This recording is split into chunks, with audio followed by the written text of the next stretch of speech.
bienvenidos. Estamos en el cuarto webinar de Pagomed con médicos de Massachusetts General Hospital y en esta ocasión tenemos a dos médicos muy especiales. Uno de ellos es la doctora Minehart y también el doctor Christopher Roussin. Los dos van a darnos una presentación acerca de su metodología de Rehearsal for Rapid Quality Improvement during the COVID pandemic. A través de esta experiencia ellos van a compartir cómo manejar mejores protocolos de calidad, cómo revisar la condición de los compañeros médicos, cómo asegurarse de mantener la energía durante esta pandemia que ha afectado a muchísimos doctores, sobre todo a los que están en primera línea de batalla. Y realmente va a ser una magnífica plática, así que muchísimas gracias por acompañar. Dr. Rebecca Minehart, the floor is yours. Oh, thank you so much. It's such an honor to present this work to you today. I'm really grateful for this opportunity.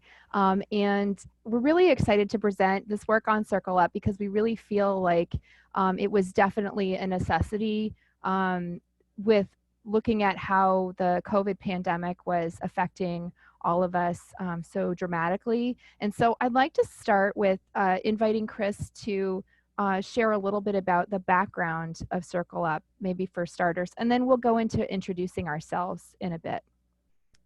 So Chris, do you want to take it from here? Whoop. He might have dropped off.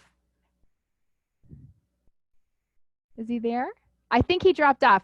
Okay, well, I'll stand in for him while he fixes while he gets back on here. And so Chris Roussin is an organizational behavior psychologist who spends a lot of time, his whole professional career, investigating teams and helping teams come together, be more efficient, coordinated, effective, and psychologically safe. And so the way he does this is through helping teams build their communication processes better. And so as we were looking in the US at the experiences in Italy and in New York City, and other areas that were really hard hit by COVID, we realized that this was rapidly going to tax our US health system. And so there was an urgent need to build in a process and a system to help teams come together and communicate better. When I first heard about this, I saw also the urgent need on labor and delivery. So I'm an anesthesiologist who works in obstetrics, and I realized quickly that I needed to help my teams adapt processes very quickly. So we're going to present this webinar. If Chris can get back on, he's one of the founders of Circle Up, so I'm excited for him to share with you. And I'm going to fill in while he's working on his connection. So just to go forward, sorry. So who are we? So I talked a little bit about who Chris is, and when he comes back, he can introduce himself more fully. In addition to being an obstetric anesthesiologist, I also do a lot of simulation, and I work with teams at MGH, as well as the area hospitals and nationally. And I also, so interprofessional teams, I help teach them how to communicate better, especially during crises. And I also work with our own anesthesiologists. I direct a healthcare crisis resource management course for anesthesiologists at the Center for Medical Simulation. And so again, during this presentation, let me see if Chris is back on. Yes, he is. I'm lovely. Here. So I gave a little bit of the intro, Chris, while you were connecting again. So why don't you go ahead and share a little bit about your story about the introduction, and then also just go ahead and introduce yourself, and we'll pick it up from there. Does that sound okay? Yeah, that sounds great. Thanks, folks. I'm Chris Roussin from the Center for Medical Simulation. I'm our senior director in charge of international programs and educational leadership programs. The Circle Up came about when we started at the beginning of the COVID surge, and we noticed what was happening in Italy, and we were very saddened by that. And we noticed what was starting to happen across Europe and then in New York City. And what we saw was that hospital cultures and teams and people were really getting crushed by the demands of the COVID-19 surge, and that kind of the system of just working hard and we can get through this, in this case, was not going to be enough. So we set about to design a system of really supporting change and kind of day-by-day change and ways of talking with one another and ways of planning that could help support people's psychological health and help create quality improvement day by day. And so that's where Circle Up came from, that system that we created in response. That's great. My work at Center for Medical Simulation involves partnering with hospitals across the world and helping hospitals develop systems of learning, debriefing, that improve the quality of healthcare. Perfect. So for our audience, during this conversation, we're going to be sharing parts of the presentation. So I'll start to share some parts of it. I'll present some parts of it. Chris will present some parts of it. We have a nice, comfortable dialogue. We have back and forth. We presented many times together. So that's where this will go. We do have other people who were not able to be on this webinar with us today, but we've recorded them. And so I'd like to introduce them as well. And they come from two different places, primarily one from Mass General, where I'm based at, and then the other, Chris is going to talk about the other location. So from Mass General, we have interviews from Dr. Leah Tron, who's an anesthesiologist. She actually is the director of our Quality and Safety Improvement Committee. So they work on real problems that our clinicians face in the anesthesiology department to come up with lasting solutions. Stephanie Langford is a certified registered nurse anesthetist, and so she is a team lead for the general surgery service, and so she helps to coordinate and manage a group of CRNAs as well. There's me, so I'm going to be sharing some insights from earlier on when I started using Circle Up and what the impacts were on the teams that I used it with. And then finally, Chris. We also have Jose Luis joining us from Santander, Spain. Yes, he's also an anesthesiologist, and he's going to give his insights and pearls at the very end. So Chris, would you like to take the agenda? Yeah, just very quickly, we'll start our conversation talking about the benefits of Circle Up, why we would use this system. I already talked about that a little bit when I gave my introduction. And then we'll talk about what Circle Up is, what are the different elements of Circle Up, and how do we do those things. And then we'll talk a little bit about the flow of information, because we're here really to talk about the quality of healthcare. So we'll talk about how the flow of information in Circle Up supports the quality of healthcare. Perfect. And we want you to ask questions. This is important to us. You can find us after this talk, of course, but we want to remind you as questions occur to you, write them down, and I believe that we have some time to ask questions at the end of the presentation. Perfect. Okay, great. So why Circle Up? Why did we start with this? It was really born from the fact that clinicians were stressed even going into this, and we were facing such terrible times. And so thinking about the well-being of our providers and how they could stay focused and whole as people to care for these really sick patients was really important. Our systems were already under stress. We were seeing that cultures were being changed dramatically, and the policies that we were coming into play to deal with the COVID patients just continued to change as our personal protective equipment changed, the availability changed, and as our knowledge changed. So it was we really needed a system to help address the learning that could happen, so that each team member came on with the most up-to-date information and were able to express their concerns and share their innovations as well. So Chris, do you want to walk us through what Circle Up entails? Yeah, sounds good, Rebecca. So Circle Up has three primary elements. The first element in Circle Up is a briefing, and this is where teams or departments or units talk before they work. So you talk at the beginning of the day, you talk at the beginning of a shift, but it's not just any conversation. It has particular elements that make it a Circle Up briefing. So it includes updates on process and protocol that's changing each day. It includes updates on people and teams. So who's doing which work and how have we divided up our people, but also how do we plan to support our people today as we deal with these difficult conditions and ever-changing conditions. The briefing is also an opportunity for mental rehearsal of important tasks that we need to do that day, and we'll talk a lot more about that. And really at the end of the briefing, we have an idea of what our plan is for the day or for the shift. The second element is check-ins. We call them micro check-ins, and these are really small, informal helping behaviors where people check in with one another to offer support, maybe to listen a little, to make that person feel better, to give that person an opportunity to talk about what they are experiencing. And the third element is a debriefing. If you know the Center for Medical Simulation, you know that we talk a lot about debriefing, and we are experts in debriefing. Debriefing is where we process after we work. And this is an opportunity to share our successes and understand why things are going well sometimes, to share our difficulties and really explore what's happening that's difficult and come up with solutions such that we're doing things better and improving. And we come out of the debriefing with an idea of what do we need to improve the next time that we work. And also at the end of the debriefing, and this is important, we want to give people a sense of closure, a sense of resolution as they're leaving their shift so that they feel psychologically well as they're leaving their shift. Rebecca, did I forget anything there?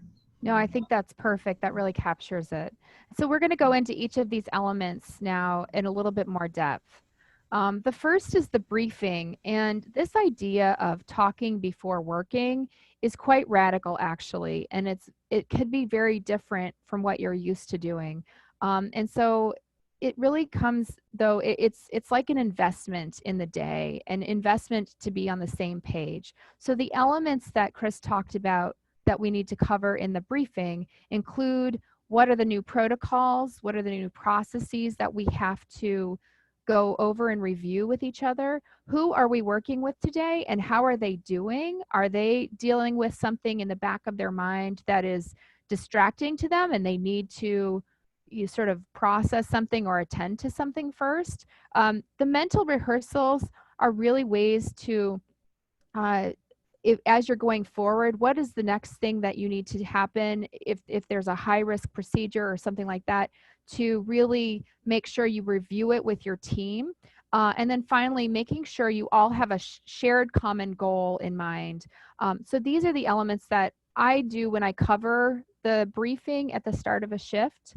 And an example for a mental rehearsal, for example, is we have patients who come in who are COVID unknown, and they could have COVID, and they suddenly need an emergency cesarean delivery under general anesthesia. So that's a very high risk procedure for the mom, the baby, and the providers, because we have to intubate. And so of course there's aerosolization. And so we review the roles that each person will play and the priorities to get into PPE for is something that we mentally rehearse. The people you need to have involved in this include the lead facilitator. So somebody has to actually facilitate this conversation.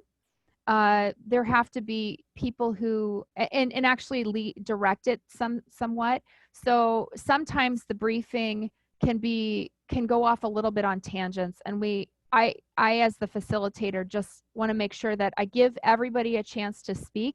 I ask them what they want to share or what they want to practice. And so if somebody starts to go off on a tangent, a facilitator has to move them back and sort of set that aside for a bit to have the rest of the conversation. The rehearsal lead is somebody where, for example, somebody could walk the team through a series of steps that need to happen. So doffing or removing the equipment is something that one time when I did a briefing, everybody wanted to walk through how do we doff. Just gone through, a resident who had just gone through a training for that actually taught the rest of the team the correct steps. And finally, a scribe to help, sorry, somebody's microphone is on. A scribe to capture the questions, a scribe to help capture the questions that people raise or the processes that need to be addressed is also really important to help the learning move forward. And Chris, did I miss anything here? I thought that was excellent. Thank you. Thank you. So now we're going to hear from our colleagues. Maybe one of them is me, I don't know. But we're going to hear from our colleagues to share a little bit of their experiences with using everything that respiratory therapy has done with their machines for years. We've now had to transition that into our anesthesia gas machines and the ventilator that we use through there, to be able to do the same thing for our patients in the ICU world. We gave patient handoff, and then we went right into circle up. So it was protocols, policies, what it's looking like, the workflow. They started creating a white 3 ICU Pearl sheet and what our responsibility would be. For the first time, we're actually working with each other, versus when you're in the OR as a CRNA, it's usually you and an attending. A CRNA may come and give you breaks, but now we're teams of CRNAs, approximately 4 of us on day shift, 4 of us on night shift. We're training each other and we're helping each other. So that's a whole other element that we haven't experienced before, is working together as a team. Super awesome, because things are getting changed very quickly. I think if we didn't have that, it would be much more scattered. Been working in the OR, in offsite, in interventional radiology, and in the regular ORs. I really want people to speak up if they see an issue. I think that saying that really upfront about what I'm focusing on and hearing what other people want to focus on makes it easier for people then to speak up if they see something that would have an impact on those areas of focus. People speak up about, notice that other people didn't have adequate PPE. Like some people, twice now I've had people present at induction forgetting their face shields. And they spoke up about that, which I don't think normally people would say, like, hey, do you want to wear goggles? But I think in these times, if we encourage it, people are grateful for that. And a couple other things, like I've asked people specifically to speak up if they notice that one of us touches the oral or nasopharynx, and then we touch something else without removing our gloves. And I asked the circulating nurse who's present throughout the induction to specifically watch for that. And almost every single time they've had something to give in that area. Awesome. So Chris, do you want to take us through an event-based circle up? Yeah, so something that Leah actually was just talking about is the fact that in these times where everything is changing, it's actually very normal for teams to be about to do something together that they have not done before.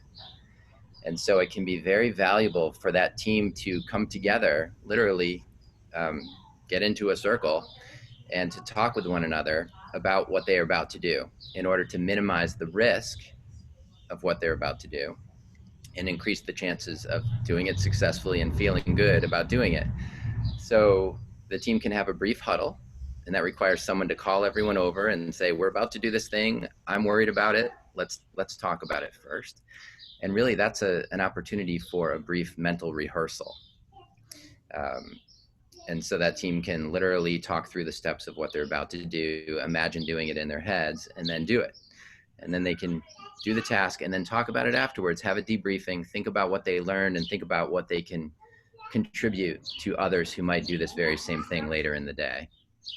So who do we need to do this? Just like I said, you need at least one team member who realizes that they can have this conversation and call the others over.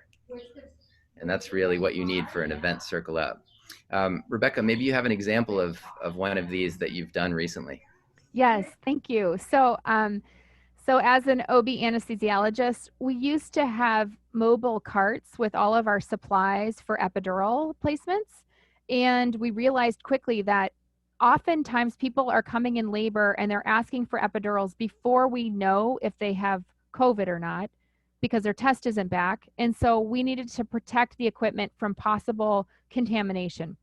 So we changed our process from bringing everything into the room to just bringing a few things into the room. And so now, as I'm on my shift and somebody comes and says, oh, this patient would like an epidural, I say to the resident quickly, these are the things that we now are doing. We are bringing this into the room. The cart stays out. This is where it goes. And so that's an example of a really in the moment event-based circle up to mentally rehearse things.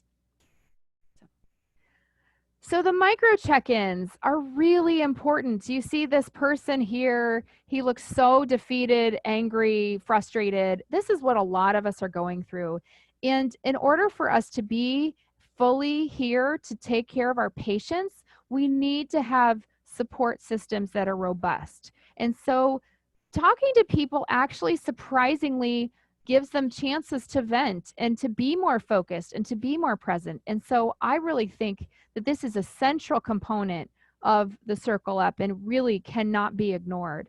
And so there are all kinds of ways that you can go about having these informal conversations, but what we think is really important is to have some sort of a guide to how do you check in with somebody, because it's really a supportive conversation. It's not for you to fix every problem or fix the person. It's really to just hear and empathize so that the person has a chance to vent. And so these are some cognitive aids that are based on our website. They're called Talk to Support, and they're essentially ways that you could start to have these conversations. And so you know, they're available for people who want to use this and just try it out. And I'd love to, Chris, I'd love to have you comment if you have anything else you want to add to this part. Talk to Support is a tool that we developed in partnership with the Debriefing Academy, and we thought about, you know, what would be the basic process involved in a supportive, brief conversation, and what are some concepts that you would have in mind as you carry that conversation out. And again, you can print these out and you can have them on site when you're working. And they're available on our website for free. Yeah. So we're going to hear from colleagues about their experiences with the check-ins.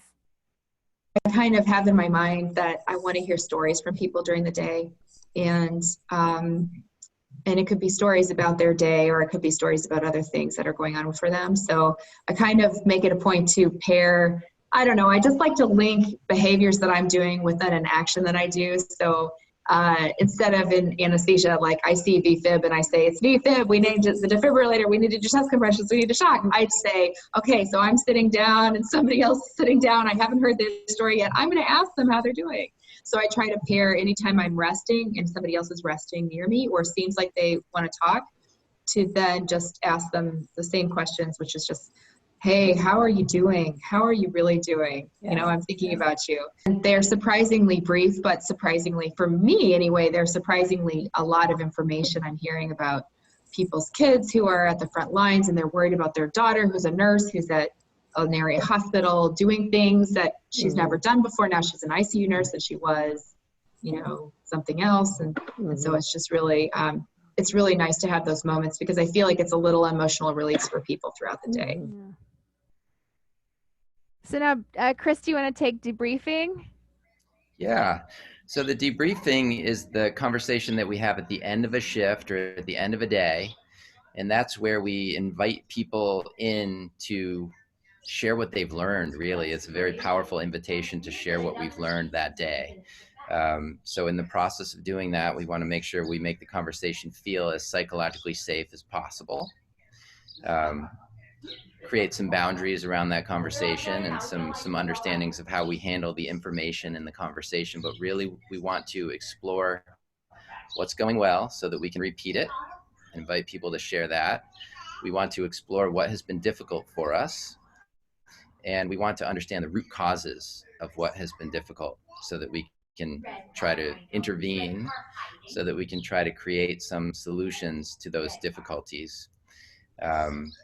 And we really want to come out with a plan of what do we need, what can we change such that we are better off the next time that we go to work, and what can we teach our colleagues as they start to work at that moment or the next day.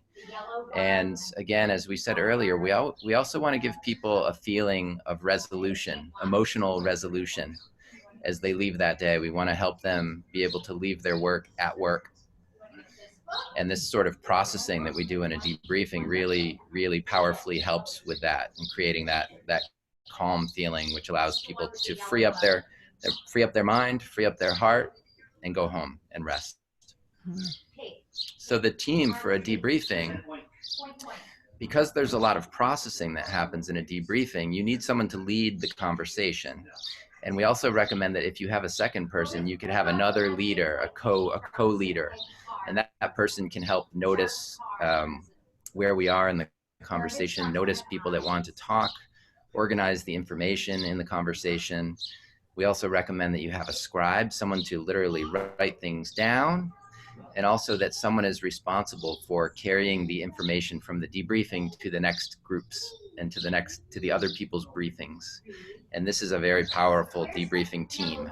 Now, this could also all be one person. And Rebecca, you have been this one person many times, yes? Yes, yes. Yeah. It's so a you lot. could have a team or one. Yes, exactly.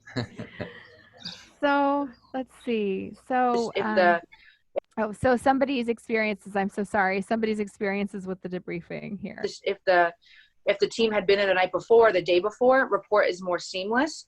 And I think that it's easier to give report.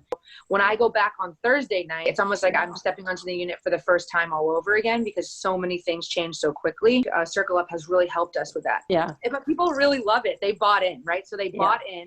They're about it, and they're like, okay, guys, we just circle up before we go. And it's almost like before I can leave, before like my heart and mind is free, let's circle up. Let's get all the information so I don't forget anything to tell you. And make it a point to say everyone can share. So we're just going to go around the room if that's okay. If you don't have anything in your mind, say pass or whatever. But so it gives everybody the opportunity to go in an order and to have some, some airtime. We heard that that people had ideas, but that they didn't know who to give them to and who to get approval from to enact them, because it's so different now, the lay of the land, or it feels different. And so we took that and created a new QA submission area just on the COVID homepage, so anybody can do it easily. All those questions we channeled up to the people who were creating these protocols, and they got back with answers. And that was very helpful to have clarity, because there had been a difference in understanding between anesthesia and nursing staff, and that had led to a lot of discussion in the ORs. So it was great to have clarity across the disciplines. Other ideas that have come up through this, the CRNAs had brought up monitoring pressure in the cuffs, and they're actively working now on creating a protocol and disseminating that plan. So this shared team communication right now is creating change at a very rapid rate. So I want to just illustrate how this works. And I would absolutely agree with what Leah just said, which was this really helps to empower people to innovate, and it gets things done. And that is exactly what you need in the middle of this craziness. So I'm going to give you an account of 2 shifts. This is like a 24-hour period. This is an example, but please think of it in the way that is most useful for you. In your workflow, it might look a little different, but we start the day with a briefing for one shift coming on, where we review the processes that we need to. And then throughout the day, there are a couple of events, and there are some check-ins, and then the teams switch over. The new team comes on, and together the teams perform both the debriefing and the briefing. So the debriefing happens where the new team coming in is sitting there. So they get to hear all of the learning firsthand. It doesn't have to go out in an email. It doesn't have to be listed anywhere else. It can be just shared in the room together. And then the next shift comes and they do their briefing. The first shift goes home. The second shift stays and does their briefing, has some events, has some check-ins. And then by the end of the day, the team who's then going home actually then does their debriefing with the new team coming on again. So always feeding the information forward. And these are just some examples, real-time examples of things that have happened that teams then move forward to for themselves, for the next team. Things like there are radically new things that we have to follow, new policies. And so it just continues to move forward. And Chris, anything that you want to add here for this? Okay. So we're going to hear how some people have experienced this whole workflow and how it has changed their mindset a little bit. Because I was there the first 3 nights, I was able to be like, oh, guys, let's not forget to circle up. And now it has become almost muscle memory as what you do to hand off. Checklists are a big deal. We have a checklist in the room. And these are all created through action items, you know, that we've developed through Circle Up. But pretty much it's part of our workflow. And we have like a 7A to 7P workflow, and we have a 7P to 7A workflow. And so people just go down and do that workflow. If you have a team of people that are bought in, have that same team be there at the start of this. You know, they have to be physically present and roll this out that way. I think that's my biggest advice, is that I was there the first 3 nights. And so it was super helpful for everyone to be as a go-to person. Yeah. It can't just be, we're doing Circle Up, it's in an email, this is the expectation, and no one's there to roll it out correctly. So you have to explain why you're doing this. So if people are in the group and come in, even now, even if I go in tonight, and people haven't done Circle Up yet, I go through. So this is helping us manage workflow and manage our team in a very time-sensitive area. We are creating action items, but we also want to make sure that we are doing, you know, we're helping each other and we're supporting each other through this crisis process. And Circle Up is really going to help us do that. It's been working very well so far. This is just amplifying, or not necessarily amplifying, but increasing the gravity of all safety breaches, and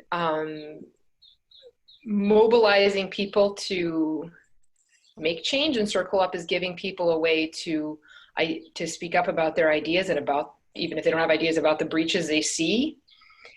So I'm also hopeful that this will lead to a stronger practice and a clearer information flow. Use it. Use it in whatever fraction you're comfortable. Try it on. Use your own words. Do whatever is 90% comfortable, and then do 10% of stretch. I'm hopeful that this practice will help us all to encourage speaking up practices far beyond this acute time, and have a lasting impact on information flow, both within teams and also passing frontline provider knowledge and insight up to administration. Perfect. So Chris, do you want to take us through process? Yeah, I just want to quickly say, you know, Circle Up relies on these great conversations, and it can be helpful when you're having these great conversations to have some tools to help you remember what to say. Of course, some training is very helpful, and our organization works with hospitals to train around these kinds of conversations. But we also recommend cognitive aids, and we have some cognitive aids to help you run a great briefing conversation and a great check-in supportive conversation, event-based Circle Ups, and also very good debriefings. Rebecca, what are some of the key points that you see on these cognitive aids that you think are most important to remember?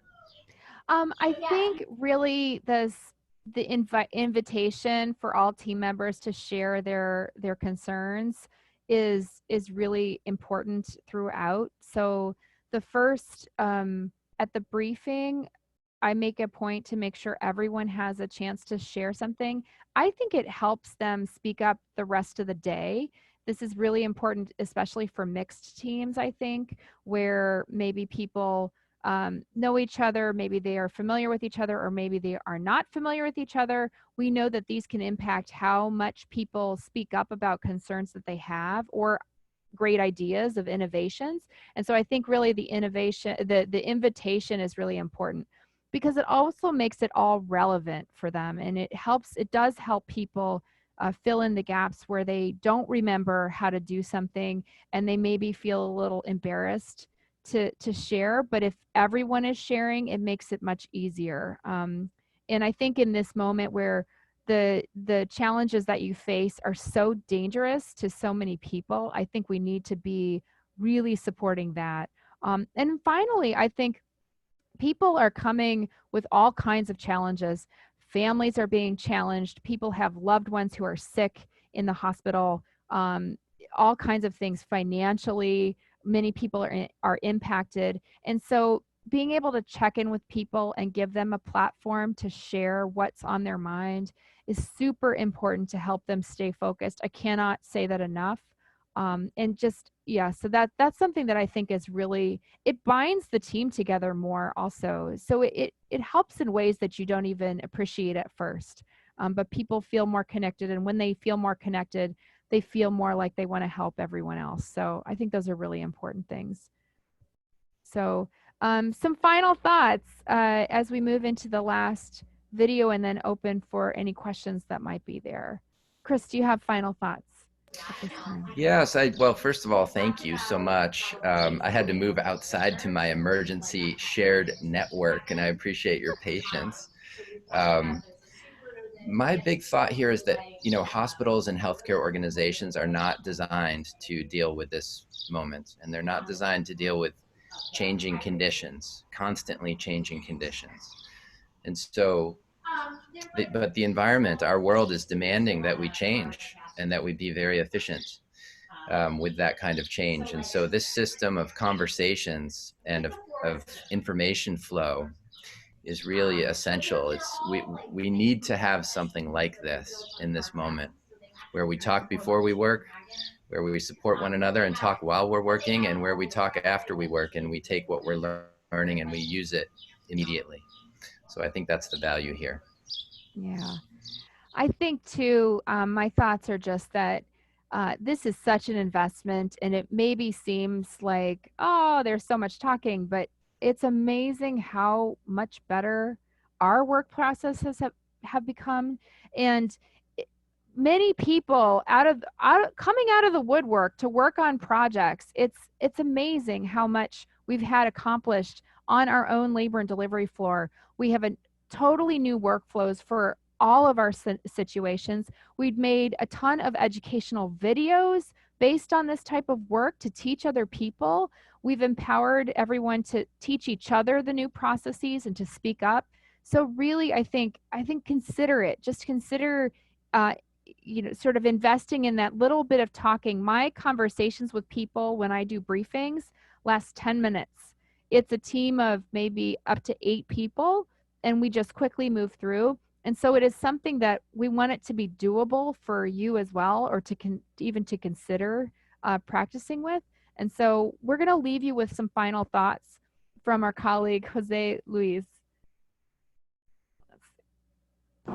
Como aprendizaje de estas semanas, me llevo el hecho de que los profesionales sanitarios en cualquier ámbito, médicos, auxiliares, enfermeras, es imposible que separemos lo que es nuestra profesión de la parte emocional. Y situaciones como esta, que fuerzan mucho nuestros estados emocionales, he visto en las conversaciones con otros compañeros, estas conversaciones de apoyo, una forma de normalizar y de nombrar qué es lo que me está ocurriendo, ¿no? De tal forma que he podido pasar de una zona de miedo a una zona de crecimiento y de aprendizaje y crecimiento. De tal forma que los sentimientos negativos los he cambiado por unos sentimientos, si no positivos, al menos neutros, que me han posibilitado el hecho de seguir creciendo dentro de esta situación. Por lo tanto, yo creo que la idea que me llevo es que las conversaciones son grandes elementos transformadores de las personas. So please reach out to us. Please reach out to our colleagues at the Hospital Virtual Valdecilla. Yeah. Sorry. And with that, we'll conclude. And if anyone has questions, that'd be great. Thank you so much. Thank you so much for sharing this with us. Right now, I haven't seen questions on the Facebook. I wanted to know if maybe here somebody would have a question. Or, okay, we have Uriel Campoya. No sé si quisieras hacer alguna pregunta, aprovechando que tienes estos pequeños aquí.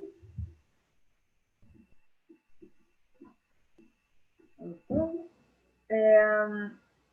I personally have one question. Like, usually some days I believe will be really hard on you. How can you change those feelings from being so negative and sharing them with other people who are experiencing such a difficult time into something positive? Like, when do you make that switch? Yeah, I love that you asked that, because initially when we started, I'm gonna answer a little bit, Chris, and then I want to turn to you to hear what you have to say too. So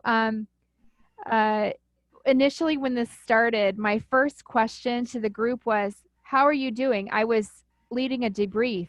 And the first thing out of the first person's mouth was, I am so scared. I feel like all the time I'm going to die. And I was like, oh my gosh. So some of the moves that I made then, and these are, and there are lots of conversational moves you can make, but I said, yeah, a lot of people feel that way, I'm sure. And then we took that and then we moved it into, so what did you all do to keep each other safe today? So what were the things that you did that were really important in keeping yourselves safe? Because that's what we can focus on, because that's what we can control. And that was a way to sort of move through and look at the team, not just as being swamped with feeling like they were always going to die, but what can we do to take ownership of our safety in a better, more positive way? So trying to find maneuvers that people can do that actually can change their course is something that I feel like is helpful, because you can't sugarcoat all of these things. It's a dangerous situation. So Chris, what are some of the things that come to mind for you? I think it's very, when we think about the transition from negative emotions to positive emotions, it's a journey. It's a road that we travel to get from negative to positive, or even negative to calm. I think if people have an opportunity to share how they are feeling and to understand that others are listening to them, that fundamentally is good. If people have an opportunity to realize that other people are feeling similar things to them, that is good. If people have an opportunity to be a part of the solution to the problem, we know from my training is I'm an organizational scientist and psychologist. So we know that this supports people's psychological health. It makes people feel better, more calm, and less stressed. And those are just some of the positive benefits of briefing and debriefing during a crisis. Yeah, just letting people, giving people the space to start to process. Sometimes also there are examples. There's a technique called reframing. So it is a way to help people reflect on their very negative emotions, to see the situation in a different light. So one of the examples I had was, one person was sharing how mad they were that women wanted to bring all kinds of people with them into labor, and they didn't understand why our hospitals were limiting the visitors. And the person who was sharing this was an anesthesiologist and said, don't they realize this puts us in danger? All these people coming in puts us in danger. And I sort of did a little reframing where I said, the values are the same. Both you and these women want to keep themselves and their people they love, they want to keep them close, they want to keep them safe. And for them, they're seeing it through that lens. And so there's a different way to interpret, not that they're out to get you, but that they're looking at themselves and they want their experience too. So I think sometimes if you can shed a different perspective on a situation, the goal isn't to make everybody happy and grateful that dangerous things are happening, but more to just be feeling more neutral about it. Like Chris said, it's a journey. So they have to sort of start to de-escalate, calm themselves by seeing it another way is sometimes a helpful move. Yeah. Great, thank you very much. I think that there are no more questions.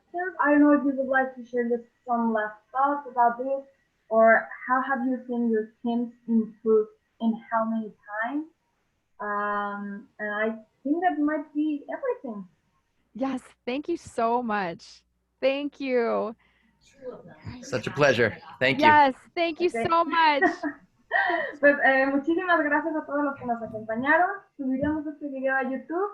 Y pues de parte de todos, muchísimas gracias a la doctora Rebecca Minehart y el doctor Chris Roussin. Muchísimas gracias. Thank you. Bye. Bye. Bye.